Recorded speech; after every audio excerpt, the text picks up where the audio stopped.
So this was one of the pleasant surprises for Florida State's 2022 signing class. It wasn't a total surprise, but if you had been following recruiting over the last 6 months, 8 months, or a year, you might not have expected Azareyh Thomas to end up in this class.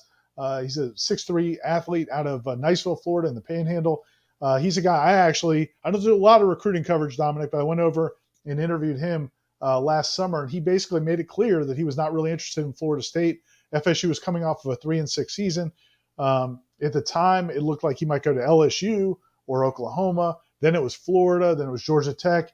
And Florida State just kept recruiting him, stayed in it the whole way. And here they get rewarded as he signs with FSU as part of this 2022 signing class. Dominic, when you look at Azareyh Thomas, he's a guy that some people think might be a defensive back. I've seen him play a lot of DB in 7-on-7 events, but a lot of his high school clips are of him playing wide receiver. Definitely a really athletic kid. What do you think of when you look at Azareyh Thomas?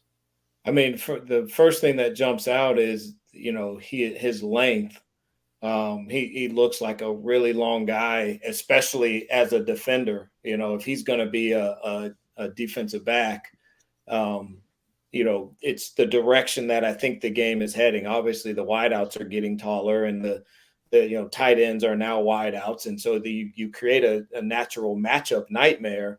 With defenses, if you don't have height, that's an area that you can't cover with any scheme.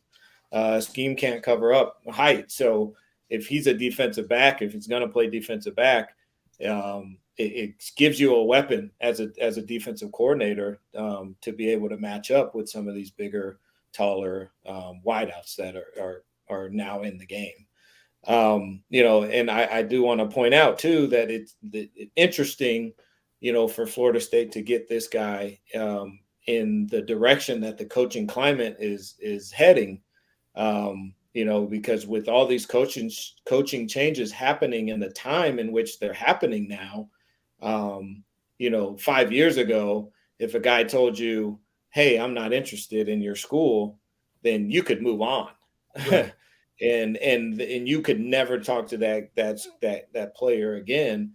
And you would know that he's really not going to end up. But now with so many schools changing coaches and it's happening so rapidly, I think it's important that the coaching world, takes notice that doesn't matter how long you think you're out of it with the guy, you're never actually out of it. So good on Florida State to, continue to stick with this guy. And, looks like they got themselves a legit athlete that can do multiple things. And, you head back to the theme of what I think recruiting should be, which is athleticism and versatility. And this guy appears to have them both. Let me ask you this, and we've touched about with some of these players, several players in this class are guys who could play maybe a couple of positions or on either side of the ball. How much of the decision, and you've been in these college meeting rooms, you've been around college football for a long time. You were obviously a big-time recruit coming out of high school. How much of the decision is, okay, we have a need at this position. You could play either or, but we have a need at this position versus where you think that young man's most potential is, and how much of a say does the athlete get in today's football in these decisions? Yeah, I think, with every program, every, head coach has a different philosophy on that. And there are definitely programs across the country that leave it 100% up to the athlete. And even if it's at the detriment to the team.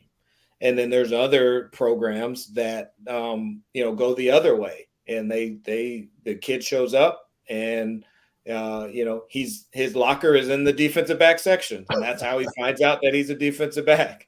He shows up thinking he's a two-way guy or thinking he's a wide out. And then, he has he's at the locker next to the other freshman DBs. So, so everyone has their different philosophies about it. Again, there's no right or wrong way of doing it. But, I think especially in today's day and age, communicating with the players in advance on how you're going to handle that has become way more important than it's ever been, especially with the transfer portal.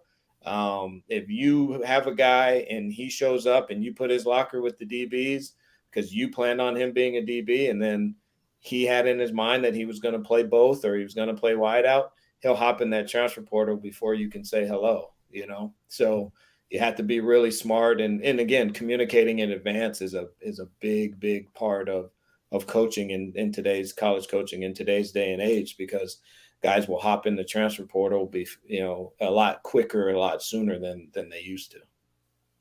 Good stuff. Well, that's Azareyh Thomas, a kind of a surprise player in Florida State's 2022 signing class. And I guess the next big surprise will be where we find out where he lines up as a Florida State Seminole. But he's obviously a really nice player. And Mike Norvell and company are certainly happy to have him.